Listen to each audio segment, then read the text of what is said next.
Okay, well, good morning, everybody. We'll wait just a second or two here for everybody to file in to the Zoom room. Um, okay, great. We have a number of people all joining us here today.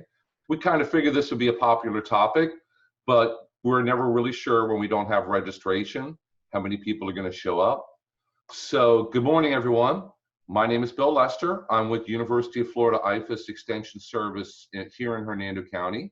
And I'm here today with Laura Bennett. Laura's our multi-county livestock agent who handles all the livestock questions here in Hernando County and Pasco County.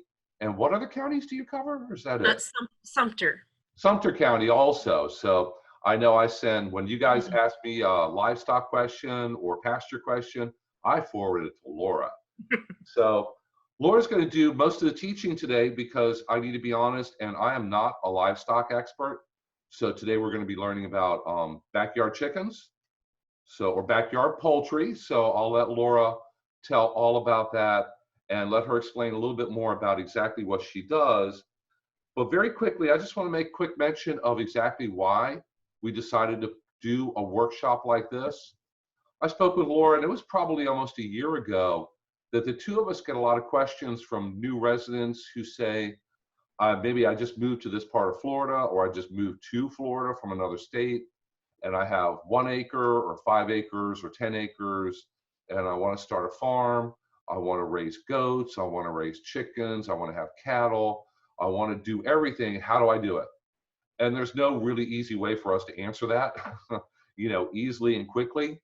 So we thought it'd be worthwhile to put together, ideally, a whole series of workshops to help give people an idea of, if you do want to raise chickens, tomorrow we're going to be talking about goats and cattle, what are some of the preliminary basic questions you want to ask yourself? How much room do you need to have a goat or 2 or 3? How difficult are they to care for and raise? Because none of these animals take care of themselves. They're going to take a little intervention from you. So the whole idea behind these workshops is to give people just the basics that you need to think about and make decisions on before you decide to go drive down the road with your truck and buy, 50 chickens or, a couple head of cattle and bring them home, because then it's a little bit too late. You need to do a little bit of groundwork or prep work before that. So at the very end today, let me make mention that here in Zoom webinar, your cameras and microphones are turned off. We do have a chat box at the bottom, but the chat box is turned off also.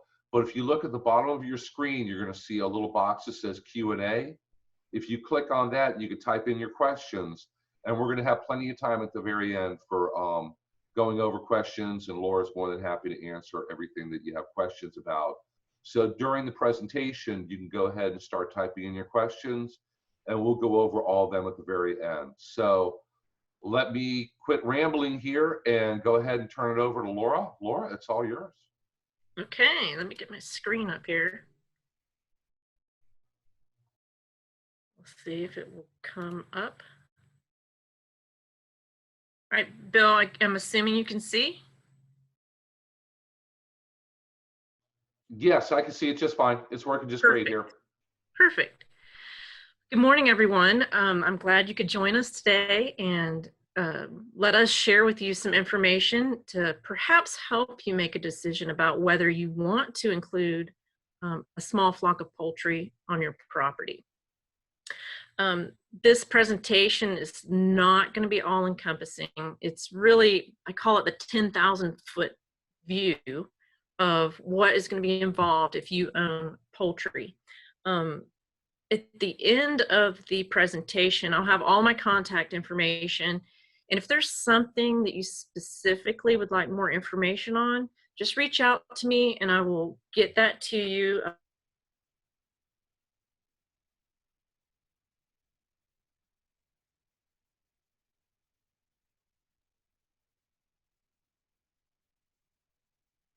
Principles will apply to meat production, but your breed of chicken that you choose is going to be different.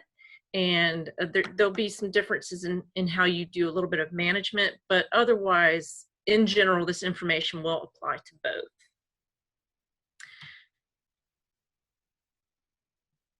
I'm not going to click. I can't see. Hang on a second. I can't get my screen to advance. I don't know why it's not. Okay, here we go. My message to everyone who's considering poultry production is to very first thing you need to do is be sure you are zoned for poultry ownership. Every county is going to be different. Neighborhood areas could be zoned differently, and you want to double check that you are allowed to have poultry, because one of the biggest biosecurity issues that you can have is having to mix birds with other birds. And so if you find out later you can't own the birds and you have to find a home for them, it might not be good for their health, because mixing flocks is generally a bad practice. So please do your homework and make sure you are zoned correctly for bird ownership. We'll start out with a little bit of general poultry science information that will be helpful for you to know as you're communicating about purchasing ideas and what you're looking for. So in general, a hen is going to lay an egg every 26 hours, which is going to be a little bit later each day when she deposits her egg to the nesting box. And that 26 hours is the time it takes from ovulation of that yolk to all the processes to put the white or the albumin around that yolk, the membranes, and the shell. That all happens in that 26-hour period. Some things you're going to want to keep in mind when you're looking at purchasing is the vocabulary that will be important. A pullet is what you call a young hen. And so if you're ordering from a hatchery or at the feed store and you see pullet, that's really what you want to be focusing in on. If you see a listing of straight run, that means it's going to be roughly a 50-50 mix of hens and roosters. So if you're purchasing for meat production, that might not be such a bad idea, because it will be cheaper in the initial purchase. But if you don't want the noise and you don't necessarily need a rooster, then you want to go for the pullet. So just keep that in mind when you're purchasing your chicks. Chickens are long day breeders. And what that means is their reproductive system is directly tied to the amount of light in the day. And what happens is when the days are very short, which is going to be 2 or 3 months out of the year, they're going to very much reduce their rate of egg laying and perhaps even stop for a time. And really that's a setup because a hen doesn't want to be nesting on eggs to raise chicks when it's very cold outside. Now, we don't get very cold here, but that's that mechanism that's in them to have them halt egg production from that standpoint. Now, you can use artificial light to increase their day length to about 14 hours, and it will keep them in production. And you can kind of overcome that natural setup that causes them to slow down. But you don't have to do that. That's just an option that you can look into. Okay, so chickens are going to begin egg production within 4 to 6 months of age. And that age range is going to be breed dependent. The larger breeds of birds, they're going to be closer to the 6 months of age because it takes them longer to develop. They will come into production and peak very quickly. And then for the rest of their egg laying life, they're going to slowly decline in egg production. So they may skip more days. Instead of getting 4 eggs or 5 eggs a week, it may go down to 3, but it's just going to slowly taper off.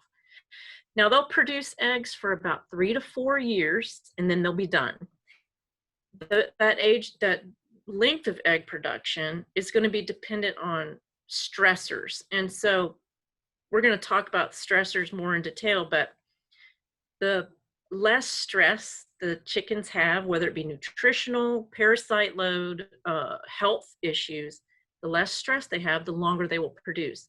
And one of our big stresses in Florida is heat. It's, you know, it's very hot, and you will see chickens in the summertime, they will pant because it gets so hot. Their egg size is going to increase as they get older, and their shell quality will decrease as they get older. Now, when we say shell quality decreasing, it can cause just irregular shape to the egg, perhaps wavy eggshells, and it's nothing detrimental for you. It's just going to be just an oddity that's going to happen over time. So, breeds. You're going to need to do your research about breeds that you might want to purchase. The white leghorn is the most prolific egg layer, and that's actually the chicken that our commercial egg producers use because they are egg laying machines. But they are a very nervous breed of chicken, and they're not suitable for small flock settings because everything that's going on around them is going to bother them, and they just I can't even describe. They're nervous as a cat, and they do well in commercial settings because they don't have predators wandering around. There's nothing going on extra to disturb them, and so they're perfect for that. But for a home setting, I would not get white leghorns. A lot of people like the brown egg layers, and the most common brown egg layers are going to be your Plymouth Rock or Barred Rock and Rhode Island Reds. So you want to see about, you know, your preferences. Now, if you look in hatchery catalogs and even in the feed stores, you might see some that are labeled as sex linked. And these are a great choice because they've been crossbred, and because of the crossbreeding, their color of their feathers is related to their sex. So females are one color and the males will be another color. So when they separate them out in the hatcheries, they know for sure, hey, you're getting a female because it's this color.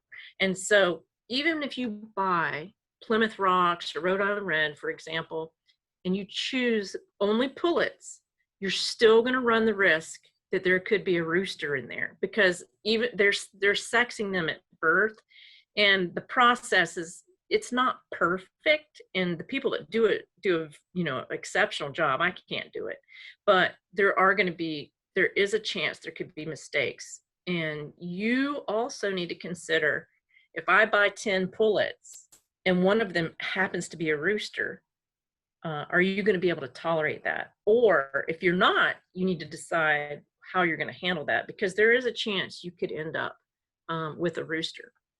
And on that note too, you do not have to have a rooster to get eggs. If you want fertilized eggs, then yes, you will need a rooster. But a hen will lay eggs regardless of whether there is a rooster in the coop. Another interesting fact is that typically chickens with white earlobes are going to lay white eggs, and then chickens with red earlobes typically lay brown eggs. And I'll show you where, I bet you didn't know that chickens had earlobes. But if you see here on this picture, the ear is slightly behind the eye, and then the earlobe is what hangs down below. So it's that their ear is protected by some small feathers, and you can actually pull it back and you can kind of see where the ear is. But the earlobe color is going to typically, not always, but determine the egg color. All right, so let's talk about our stressors, and these are the things that you need to, as a good steward of your chickens, are going to be some things that you're going to want to take care of. Poultry, and any livestock for that matter, the name of the game is reducing stress as much as possible. And this stress can come from, is it too hot? Is it too cold? Are there predators? Which that stress is typically death. So that's kind of like the ultimate stress, I guess you'd say. Nutrition, if you're keeping your chickens at a high plane of nutrition that's meeting all their needs, that is going to limit stress that can bring on parasite and disease problem, or even be overcome by disease problems. Parasites, that's external and internal. We're going to cover some of that, and then we'll also talk some about disease. All right, so we're going to address the stress, and the better you can keep stress to a minimum, the more egg production, meat production you're going to get out of your animals. All right, so heat and predators are going to be addressed with housing. That's going to be the way you overcome and stabilize that situation. Now, while this picture is very idyllic, I would say it's not a good Florida coop situation. There's definitely not enough airflow in that coop for those chickens. And, you know, while up north under, you know, it would be perfect, but for us, that's not. You just need more air and coolness for those chickens. So we will say that's not a good choice. All right, so heat and predators. So you want to always provide plenty of fresh, cool water, because that's going to help keep them cool. You want plenty of shade and shelter. Now, while the coop that they will be going to lay their eggs is one area of cover, you need to also keep into consideration if there's going to be a rainy day and they're going to have to be, they're going to get off of that coop in the morning and they're going to need space. So you don't want to just limit it to the only shelter being the area where they lay their eggs. You need to provide them with somewhere to be if it's going to be rainy all day. So that's just when you're laying out your coop design and your run, your chicken run, you want to be keeping that in mind. You want airflow in that coop, just for coolness factor in, keeping the bugs moving away. And you could perhaps put a fan, especially if you want to put it on them at night when they're on the roost, because the mosquitoes can be terrible. And we're going to talk a little bit about mosquitoes, and they're a vector to carry disease as well. And you want to be sure you predator-proof your housing, especially at night. And we'll go into this next. All right, so this is a good illustration of the concept of predator proofing your area. Now, this just shows a little fence around maybe a run, which that's way too low. Chickens will jump out of that in a heartbeat. But the main part I want you to notice is at the bottom here, if you can see the fence that's laying on the ground, I always recommend to get maybe hardware cloth or extra, perhaps even chicken wire, but the chicken wire is not going to last too long because it's such a fine gauge. Lay it around, and you can bury it, or you can just put grass. You could grow grass on top of it, let it grow through around the edge of your pen, because a fox at night will dig under, crawl under the fence, and wipe out your whole flock in a night if they have the opportunity. So if you put in Alicia's recommendation right here is 6 inches, anything that's going to prevent that animal from digging under is going to be very important. Now, the other option you can do around your pen is also put electric fence wire if you'd like to keep things out, but you need to keep in mind it's not just fox, raccoon, possums, but also if there are any dogs wandering the neighborhood, chickens are also a target for dogs as well. And you're just going to have to be sure your run area and coop are secure. All right, housing. You know, one thought is you could start with something you may already have, like an unused dog kennel, because they make a nice run area. I actually searched on Wayfair, and this is something Wayfair had for a chicken housing supply. So this is very large and it's nice.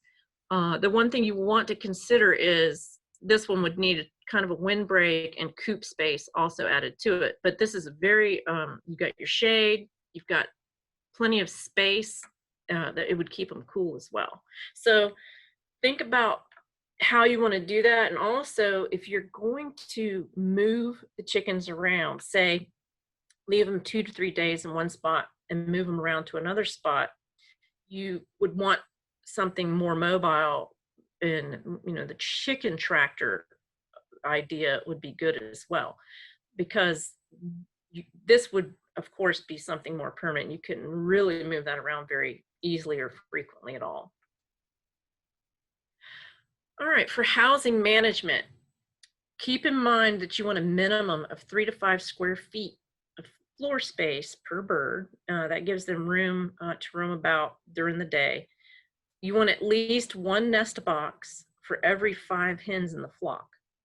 And it's going to be important that your roost and your nest boxes are no more than 18 inches high for a hop distance, because if the birds are having to jump from one place to the next, that can affect eggshell quality if you're not careful, because the jarring can cause some problems with the next egg that's being developed. Also, you want to clean your nesting boxes once a week to get, there's going to be manure that's going to get in those boxes, and the more you keep them cleaned out, it's going to keep parasites out and it's going to keep your eggs clean. Also, make note of normal appearances and behavior and activity patterns in the birds. If you start noticing them being lethargic, standing off by themselves, not coming to the feed, that can be early signs that there might be a disease problem that's showing up in your flock. Okay, feeders and waterers. It's recommended that you adjust the height of your feeders and waterers to the top of the chicken's back. So either hang them or you can put them up on something. You want to empty and clean those waters and feeders frequently. There's manure is going to end up in water and feed because they will jump on things, and you want to keep that away. We're going to talk a little bit more about water management as it applies to coccidia later. You want to have enough feeder and water space so all the birds can eat and drink at the same time. You don't want a situation where one bird who's maybe more timid than others can't get to the feed and the water if that's the case, because they will stand back. There's going to be personalities that will not be aggressive and eat as easily as the others. All right, nutrition. That's going to be one of the basic ways that you're going to keep the birds in good health. A properly fed bird is going to be better able to fight off any disease problems that might come along. Now, these, I was noticing earlier, these troughs are nice, but if you notice, this hen over here is standing in the trough. So those divided feeders that are hung, it's not as easy for them to get in the trough and mess it up, but you're going to have to experiment sometimes with the feeding situation. And so obviously in this picture, they've got their coop back here, and they're letting them free range out on their pasture during the day, and then they at night will lock them in so that predators can't get into their coop. All right, some key points that you want to keep in mind when you're purchasing feeds. Feed is going to be, expensive cost of raising your chickens, and the housing, the initial cost of housing is going to be there as well, but you're mostly going to have costs in the feed, and your production is going to be dependent on nutrition.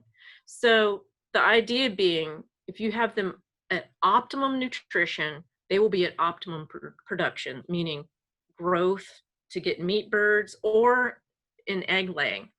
So the more you keep them at that prime area of feeding, the better. The health and well-being of your birds is going to be very dependent upon it. So my important message too is always feed the right feed at the right stage. Okay, you're going to find basically 3 feeds. They're going to be starter, grower, and layer. And then there's also, if you're doing meat production, there you can probably be on the grower diet the main time. So here's the differences. The starter diet is going to be a very, very fine grind.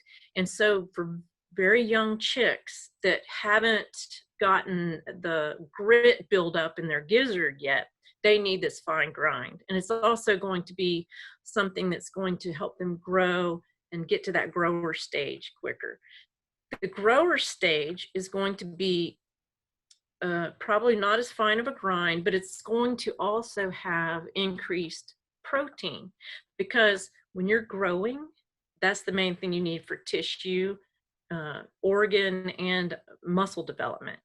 And so you're going to feed that grower until they're up to the point that they're ready to start laying. And then once they reach that layer stage and they're in production, you want to make sure they're on that layer feed. And that's because that layer feed is going to have an increased calcium component to it, which those chickens are going to need for egg production. And here's one this fact really astonishes me, but a proper diet is so important for those layers, because they will lose nearly 40% of their total skeletal calcium in just when they lay only 6 eggs, if that calcium intake is not maintained. So those chickens are going to pull from their bone to produce that eggshell if it's not replaced in their diet. And it's going to show up. It will cause deformities in that keel bone. And that keel bone is, if you can see my pointer here, is down here at the bottom in their chest area. And it will, it can even cause them to not be able to walk if they get so weak. So it's very important that you have the correct diet for their stage of production. All right, so our nutrients are broken up into these categories. So water is the very most important nutrient that they need, and they need it very much every day and clean. We can't afford to miss that one. Carbohydrates are going to be the next nutrient that's most important to them, and in livestock feeds, sometimes we call it energy, and that is going to be the corn component of the diet is going to be your carbohydrate source. Then we have proteins and amino acids, and that's going to be typically the soybean ingredient in their feed. Fats and lipids, and then vitamins and minerals, with calcium and phosphorus being 2 of the major minerals that they need. So if we look at the chicken's anatomy, it's very interesting, some important things to look at that makes them so unique. At the bottom of their esophagus is a big pocket called the crop. And that crop is interesting because all it does is stores extra food until they're ready to send it on down the digestive tract. And the purpose of it originally, and really probably, you could say now as well, is chickens would dart out of cover to go eat as fast as they can, store up that extra food in that crop, and then they would dart back into cover for protection and then finish digesting their food. So that crop is very important, because if you let them run out of feed and then they all of a sudden eat a whole lot of feed because they're in that panic mode of eating again, that crop can get stuffed with not enough saliva in there, and it can become impacted. So when we say allow them to have free choice feed at all times, that is one of the main reasons why. You don't want them to panic eat and get that crop impacted. Another important part of their digestive tract is the gizzard, and chickens don't have teeth. They just devour their food down, and then eventually it gets to the gizzard, which is very muscular and very tough, and it does contain grit. And in a complete feed, that grit is going to show up as usually it's kind of I want to say a very fine granite product that's added, but they'll pick it up in the sand and and have that grit capability in their gizzard, and that's where that gizzard is going to just chew the food per se, and that's where that happens. And then at the end, the cloaca, or the vent, we call it the vent, the both the digestive tract and the reproductive tract dumps into the vent. And this is why, you know, it's amazing. It's amazing. That's where you can also, people when they at the hatcheries, that can tell if the chicken is male or female, they'll open that vent and can check. All right, so the simplest way to feed a small flock of chickens is to purchase a complete ration. Those rations are going to be balanced to meet that animal's nutrient requirement for whatever stage of production that they're in. And it should be fed free choice. We don't want that crop becoming impacted. Never let the birds go without feed. And you don't need to add supplements. Now, one thing on treats, I will say, you know, I had a friend once said, oh, my chickens love cooked spaghetti.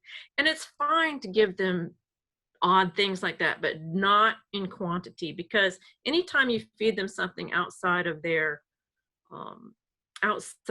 regular formulated ration, you're going to dilute nutrients. Okay, so if they've got exactly the right amount of calcium, phosphorus, protein in that diet, you know, you're going to bring it down with other things you add. So just keep in mind, you don't want to overdo it with treats or other things that you might give them. All right, so you're going to find that your feed is going to come in typically 3 forms. It's going to be a mash, a crumble, or a pellet. And really, all of them are a mash. It just depends on how much they have compressed it back together. So, for example, a pellet is going to be in a bigger piece, which you're not going to feed to a chick. But to grown layer hens, you can feed them pellets. And the nice thing about pellets is it's going to store a little bit better with that compression and the piece size. It's not going to spoil as quickly, and it typically will last a little bit longer. But it's just a matter of choice, is what do you want to feed your chickens. All right, do not give chicks oyster shell or limestone. That's not grit, that's a calcium source, okay? The baby chick starter and the grower is going to have grit already in it. Oyster shell can be given to your laying hens to provide some extra calcium if you'd like. But the reason we don't give it to chicks is because it can cause bone development problems and even kidney damage, because it's just too much calcium for them. So just keep in mind, don't give them anything extra. Just keep them strictly on their chick starter. All right, weather can have a big effect on feed intake. When it's really hot and humid, they're likely not to eat as much, and you could see a little drop off in production. If you can keep them cooler somehow, that's the best way to go. And on the flip side of that, in cold weather, they can eat more, because if you think about it, they're probably metabolizing more to keep their body temperature up. So don't be surprised they might pick up in food intake during the winter months. But also too, just keep an eye out for unusual feed intake changes, because it could be a sign that they might be becoming sick.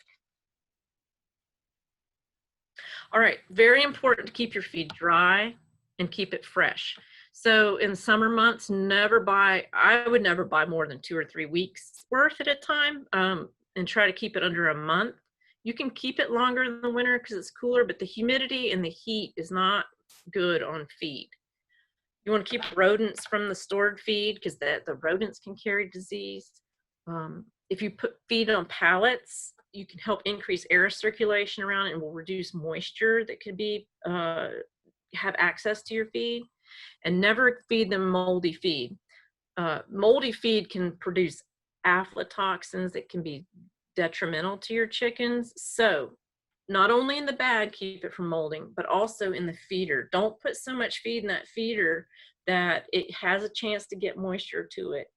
because it can mold in their feeders. And so that's why you need to keep that feeder clean and make sure that they have plenty of feed, but don't overdo it so that it gets wet and it can get that mold buildup. All right, so the base to keeping your chickens healthy is good nutrition, and then we can hopefully take care of keeping disease away. Parasites are always going to be around, but good management can help eliminate some of those problems, and we're going to go over that now. All right, biosecurity is your biggest friend. So like the big commercial chicken houses, they practice biosecurity like none other because they don't want to bring in disease from, it could be from wild birds, not just poultry. Wild birds, you name it, they can pass some things on to chickens. So in the commercial houses, they are very diligent to clean shoes, limit only employees coming. They don't want any outside disease coming in, because if you can prevent it from coming in, then you don't have to treat for it. And so that's the name of the game. You don't want to have to treat something if you don't have to, because it's not good and it's expensive.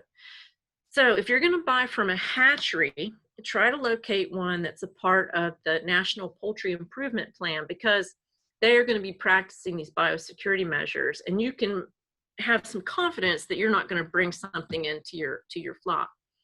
If you buy adult chickens or grown chickens that didn't come from a hatchery, you want to keep those chickens quarantined for 30 days before you mix them with the rest of your flock. Now, another note on mixing. There is pecking order that takes place in the chickens, and it's very difficult to see, because they can be really mean to each other. So my suggestion is to try to purchase a group together. The pecking order establishment will be much gentler than if you mix in a bunch of other chickens, because when you mix them, they are going to determine who's the boss, and they can be very mean. Also, clean and disinfect your shoes before you enter your poultry area. If you've been to someone's house that has chickens, you don't want to go into your poultry's living area without having cleaned your shoes, because you could unknowingly bring something home that your birds have not been exposed to yet, and that could make a sickness situation peak pretty quickly. And to the best of your ability, you'd want to limit contact with wild birds. Sometimes that's very hard to do, but they generally are not going to come in and eat the chicken feed, but your birds can pick up parasites from the wild birds. So that's just going to be a problem that you're going to have to just tolerate and try to manage. All right, diseases. There are a laundry list of diseases that chickens can carry.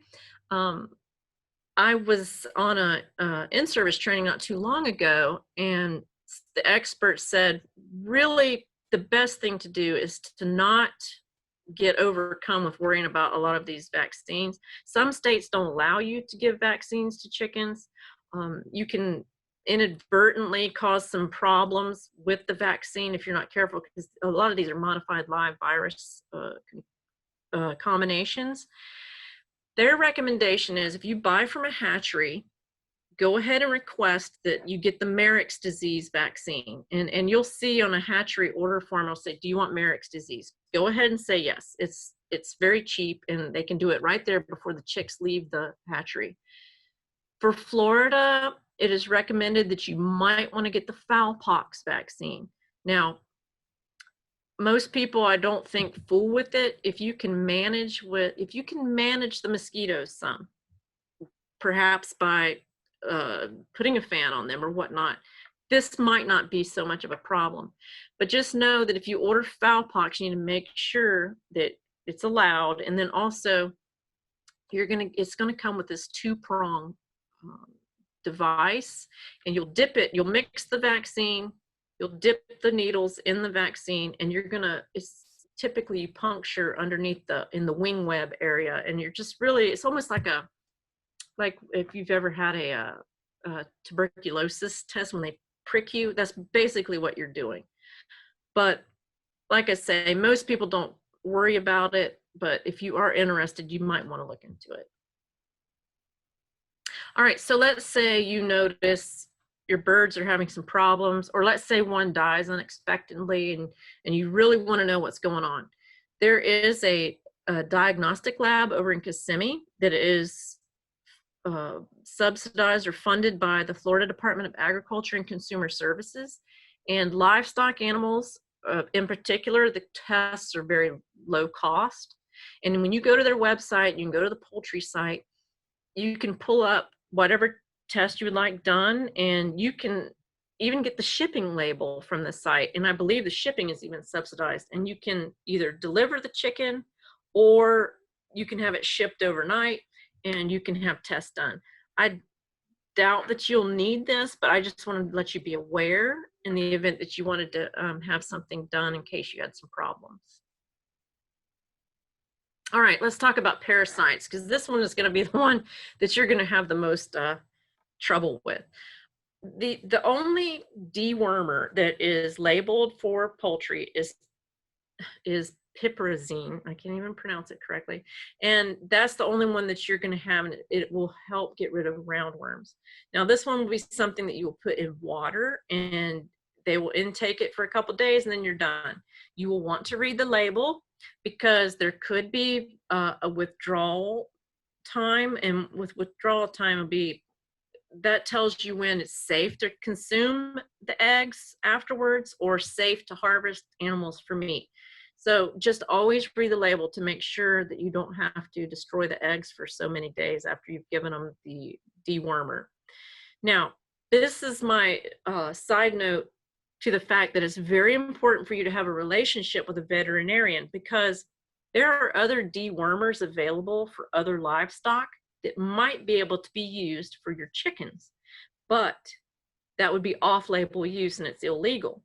However, a veterinarian is allowed to, I say, write you a prescription to say, okay, I'm allowing you to use this product for this many days for your chickens to get rid of this parasite.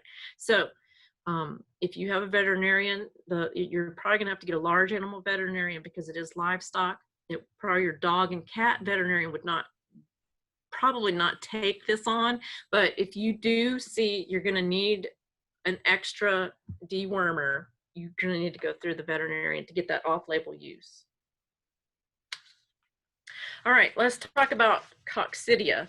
This one, there is a product for this. It's called Corid for poultry, and you can probably pick this up at the feed store. But this is one that can be very much prevented by management. It's very important to keep your pens dry, because the coccidia are going to be living in the flooring, the bedding, everywhere. They live out. I could go outside my office right now and probably find it. What happens is it becomes a problem when they become wet, and the coccidia will sporulate and then just have a population explosion. And if you keep your pens dry, and particularly do not let puddles show up in your chicken pen, then you can probably prevent this from ever being a problem. If you're keeping your waterers full, very important, because what happens is if those coccidia sporulate and they're in that puddle and the chickens drink from that puddle, it's going to get in their system. Now, depending on how many get in their system, how much it overcomes them is going to depend on how much symptom you see. So one of the typical symptoms for coccidiosis is this hunched over appearance that this chicken has. And sometimes they'll pass blood in their stool. All the parasites, external and internal, they're going to they're blood suckers. So that's the thing, they're going to become anemic. So if you see that posture and you suspect that you've had a coccidia outbreak, then you would want to get that Corid for poultry. And this would be put through the water as well. Read the label, because there could be a withdrawal time that you may have to destroy the eggs and not consume them for a certain amount of time, or not process the chickens for meat during that time. So always read your label. All right, external parasites. These can be a real pain. And the main ones we talk about are going to be mites, fleas, and lice. And they are, and like I said, they are the blood suckers, and they're going to be competing for nutrition on that chicken, basically, is what you can see. Now, you can control these with permethrins, and they come in spray and dusts. You want to, limiting out exposure to outside birds is very helpful for this, but of course, that's going to be somewhat difficult to do. One of the mites is called roost mite, and these will live in and around the roost. They come out at night when the chickens are on the roost, have their dinner, and then they go back into the cracks and crevices in the coop. And so one prevention is to really keep those cracks and crevices to a minimum if you can. And then if you suspect you have a problem, you can go out during the daytime and take a hammer and bang on the roost, and you'll actually see them move around, and you can see them come out. You've startled them. So that would be one way to determine if you have a problem going on with them. Now, I have found that if you have other pets and you're treating them for fleas, like topical on your dog or cat, sometimes that will keep the flea population to a minimum in your yard to begin with, or around your premises, and you may not have a flea problem with your chickens. Don't put that on your chickens, but it'll be kind of a symbiotic relationship with your pets, so sometimes that will help. One of the best things you can do is provide them a sandbox. When they get in the sandbox or a sandy, dry area, and they'll dust themselves, and that dust getting up under their feathers really helps to keep those parasites off of them. Now, this has to be done from day one, because if they get to a point where they're overcome with external parasites, this is not going to cure the problem. This is something that they need to be doing on a daily basis before the parasites become a problem. Because once the parasite load is too high, you're going to have to use permethrins. But if you can provide them daily dusting area, this is really going to greatly help you with your parasite problem.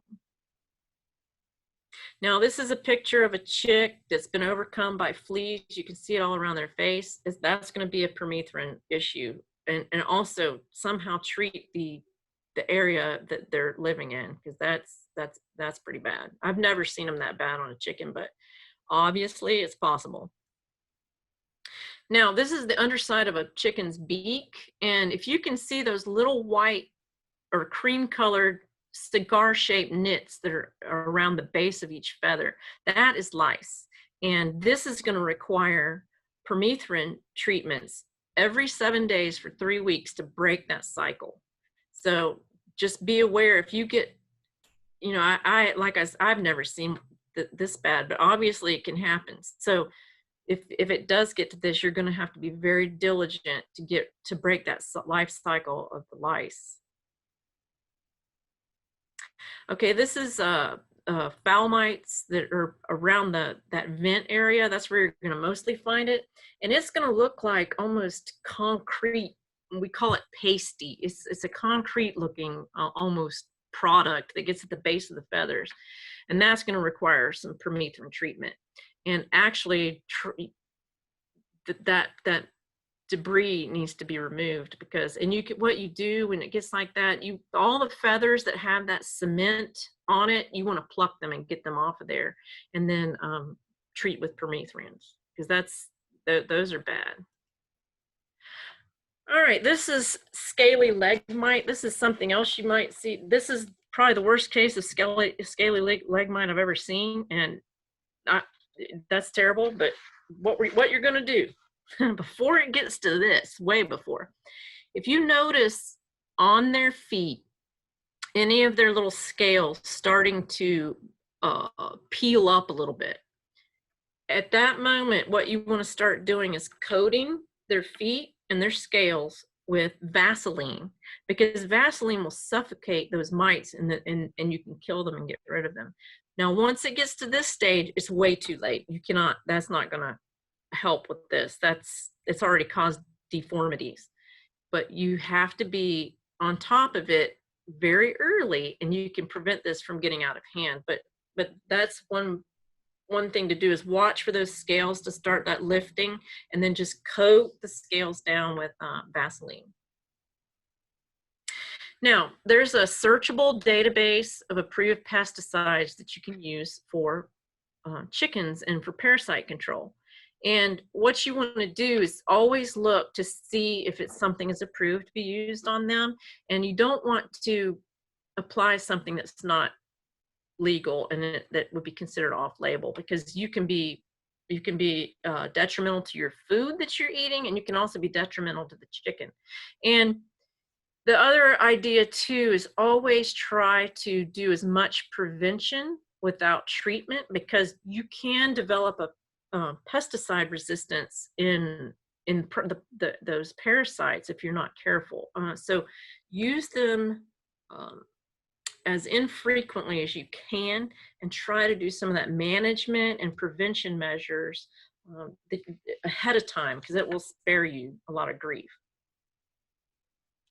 All right, also a final note about human safety.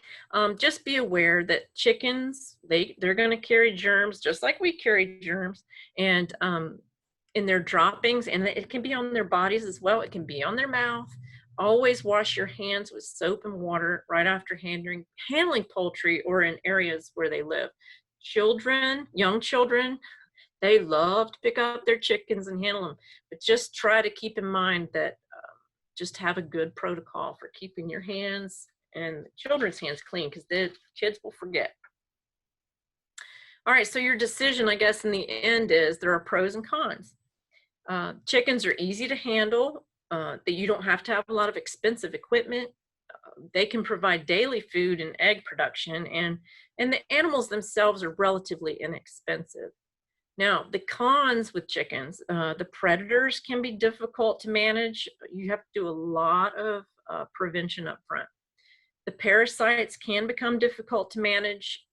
Cleanliness, providing that sand dusting area, be very important, but also have a plan ready if you start noticing some problems. Don't let it get out of hand, because once it starts, it can be bad for a while. And also in our Florida environment, and I don't know if this is, I would say Florida is probably the worst because we're so hot. They're only going to live about 6 to 8 years.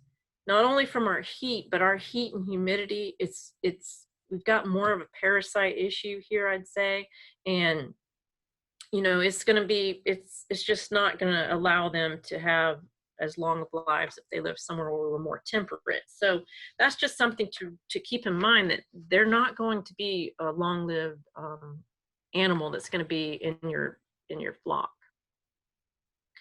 So I have put together a small flock considerations booklet that has some resources from the University of Florida on raising poultry. And if you would like that, please feel free to email me or call me. We're kind of satellite office now, but I can get my phone calls. This office number I have here is my main office number, and you can just call, request, say I want the small flock poultry book, and we'll get it to you. And so I guess, Bill, that was all I had. I try not to go too fast, but I kind of get rolling and I can't quit. No, that was great. Oh my gosh, I know so much more about chickens now than I did, you know, when we started this morning. Didn't realize how little I knew about chickens. It's really not an area that I work with very often. But we do have a couple of really good questions here between Zoom and also some on Facebook Live. I'm able to pull up here. So if you want, I can go through and read them if you want. That would be great. Okay, let's start with one of the questions from Zoom. Richard asked, I am from Marion County, and am I counted? So I can answer that one. Yes, Richard. Marion County is close by. So, Laura, I'm sure all the information you gave applies to Marion County Oh also. yes, yeah. This is everything's from University of Florida, so it's going to be pretty much statewide applicable. Yeah, and there may be little tweaks where things may be a little bit different if you live in the Panhandle or if you live in Homestead. So obviously, every county in Florida does have an extension office, and not every extension office has a dedicated livestock agent, but most of them have, at least a multi-county livestock agent, or they'll be able to route your question to the proper person. So if anybody here is from a far off county in the Panhandle or down in Miami, you could contact your local office or contact Laura. We'll figure out the answer for you. Yes, I can. What I'll do is I can copy, the respective livestock agent in that county if I send you my booklet per se, say, and I can do that. That's not a problem. Okay, and we have a question from Facebook Live here. Ginger asked, which breed produces the best tasting eggs? Seeking opinions because I know it's subjective, so I'm sure it's personal opinion to a certain extent. Oh yeah. Really, I think most of your variation in egg is going to be shell color because it's not going to be really the internal properties. That's all going to be just the nature of the genetics of a chicken, which all chickens have, and then the diet. So good diet, if they're eating bugs, say, those yolks are going to be darker because it's just going to add more color. But most of your variation is going to be in shell color because you can get blue egg layers. There are some breeds that have eggshells that are so dark they almost look like chocolate, and then you can have white egg layers. It's the shell color is not going to make the taste change different, but it's just going to be on something it's fun to experiment with, I guess. Okay, we have a question from Jared from Zoom here, and it's about sheep. So he's kind of veering off a little bit. He asks, we would like to get sheep, and we have around 3 acres of pasture. We cut the grass on the pasture to about 4.5 inches high. Is this too low for sheep? Also, what height is too high for sheep? Well, I would say the best height to keep it at is about 4.5 inches. And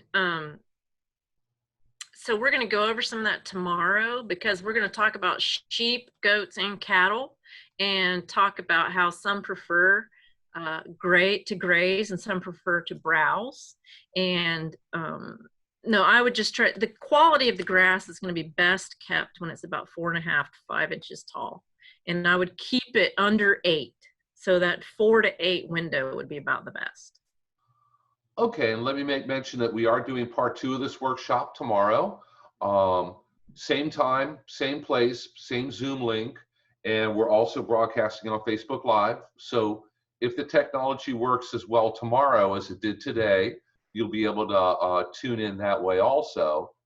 So Eddie on Zoom asks, adjusting height of feeders, do you recommend that even when not fully grown and maybe only 3 to 5 weeks old? Yeah, if they're that young, you may not be able to lift them very much. So you're just gonna have to toy with it and adjust it as you go. I think the young ones, you're probably gonna leave it on the ground for several weeks, and then once they get older, I would try to raise it. Okay, and we got a question from Facebook Live here. Colin asks, do you have pictures of suggested coop styles? Oh. And my guess is if you Google that and look online, Oh my gosh, you'll probably find a ton of different ideas. yeah, and it's all over the place. But I will say this: I can, if you'll shoot me an email, I will look for sure to see if UF has a specific design that they suggest. It really is going to be all over the place, and my message would always be just make sure there's plenty of airflow in there because you don't want them to be inside something and be hot because that's not good for them either. Okay. And Eddie on Zoom asks, is it true that some homesteads have successful egg production with zero feed by letting them free range on pastures where they also eat insects and worms and whatever they find out in the pastures and under the trees? I would say that if you are letting them out, let them free range, your feed intake is going to be greatly reduced because, like you said, they'll eat bugs and they'll get, they'll eat some grass. You don't want them eating too much grass because that's another thing. If they go out there and just consume too much grass, it can impact that crop as well. But I would still always offer feed because that way it's available to them if they want it. But if they're going to be free ranging, they may not, but I would never not offer it to them. But I would imagine that they're going to greatly reduce their feed intake if they're out running around. Okay, and can you discuss the risk of avian flu and how to prevent it? Well, really in these in these small flocks, you're not going to have an issue with that because you're not going to be mixing and mingling with other birds. Now, if you're taking the chickens to a lot of shows or exhibitions, there would be more potential and exposure there, but we have not seen or had issues with that in small flocks here. On the West Coast, there's been some problems with the Newcastle. I think it's Newcastle. They're having some problems with that, but we really don't have large problems with disease in Florida.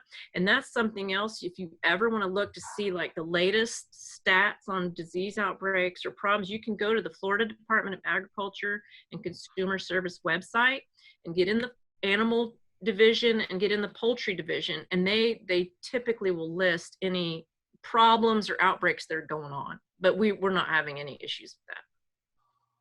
Okay, let's go back to Facebook Live here, and Courtney asks, considering food and treats, is it okay to give chickens vegetable scraps, and how often should it be ground to a small size? That one, it's a little bit is okay, but a lot would be not good because you don't want to dilute. So for example, I'll give you an example. Watermelon. Watermelon is mostly water. So in the winter, in the summertime when it's hot and, they need some refreshment, you could give them some of that. It's not going to replace feed so much because it is so much water. But you just want to always make sure that you're not overdoing it with that so that it's not replacing that protein and that calcium that they need for their production purposes. Okay. And Richard asks, I have 5 acres full of trees. How can I get help on clearing those trees? And that's a Bill. That's what a we're Bill talking about today. No, but that's Bill's field. Okay, Richard, if you call our office or send me an email, our office number is 352-754-4433. I could put you in touch with our county forester, or if you just go online, every county in Florida has a county forester through the Florida Forest Service. And some foresters cover more than one county. We have our own dedicated county forester here in Hernando County. So if you look online under Florida Forest Service and look up under Hernando County, you'll find his name and phone number. And he's definitely the best person to contact about that, because even if you send an email to me, I'm just going to send it on to him because he knows more about tree removal, depending on what kind of trees you have, whether it's pines, whether it's, something else, you just, need the land cleared. So go ahead and look him up. If you can't find him, by all means, go ahead and get in touch with us. We'll help you out. And got a question from Michelle on Zoom. What would be a good recommendation for a parasite disease-resistant variety of chicken for Florida that is a good egg and meat producer?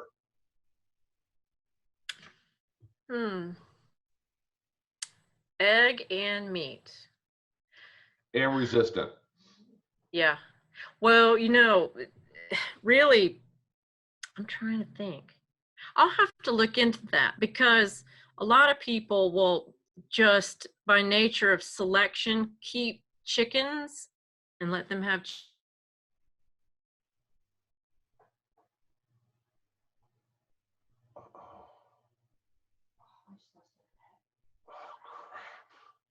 So did I. look into that. Okay. Because I'm not sure who would be classified as most resistant. I could tell you, some of the other larger livestock species I could tell you, but I'm not sure about chickens. I'll have to look into that one. So once again, if you'll send me an email and say, hey, I asked about the chicken breeds, and give me a reminder, I'll try to look into it and see what I can find out. Okay, and we got 2 questions left here. One is from Jack on Zoom, and he asks, how can you tell if your chickens have an internal parasite like roundworm?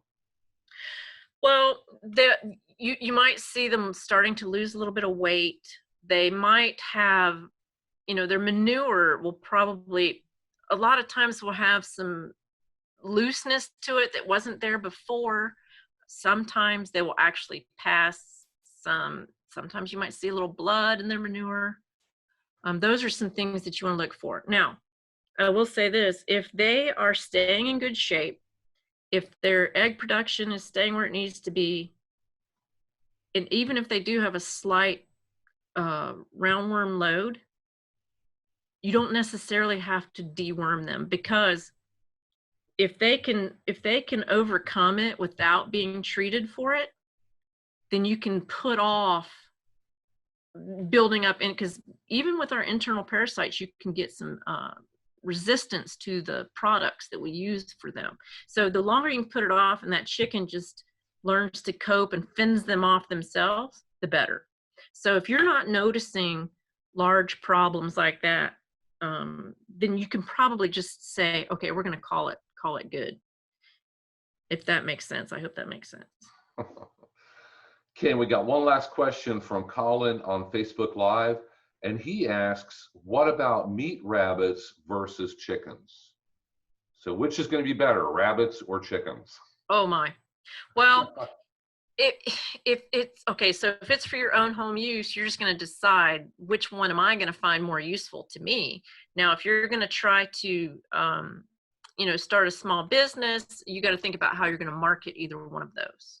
And so, I know people, I had a friend in college, they had a rabbit, a meat rabbit farm up North Florida, and they did pretty well with it. But I'm not as familiar with the rabbits as maybe the poultry.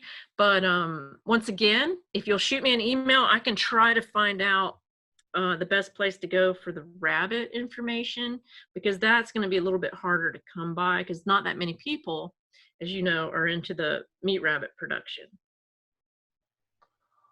Okay, well, I think that's about it for questions. That was really great. That was obviously we picked a good topic people are interested in.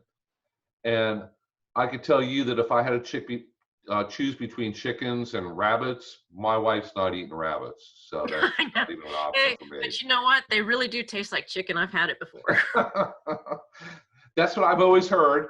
And I think I've tried it once. It was pretty good. So Yeah. So these are all great options for people who have a little bit of property and want to try to produce more food for themselves and for their family. So thank you very much, everybody. We will be back here again tomorrow morning at 10 a.m. to talk a little bit more about this. And one last little favor I need to ask from everybody watching us, whether it be on Zoom or Facebook Live. We need your feedback. We need your suggestions and recommendations for what you would like us to cover in the future. So are you interested in starting a small farm, raising some other type of animals, growing timber? Obviously, we got a timber question here this morning also. So you need to let us what you're interested in learning about, so we can start to work on and plan out more workshops like this for in the future.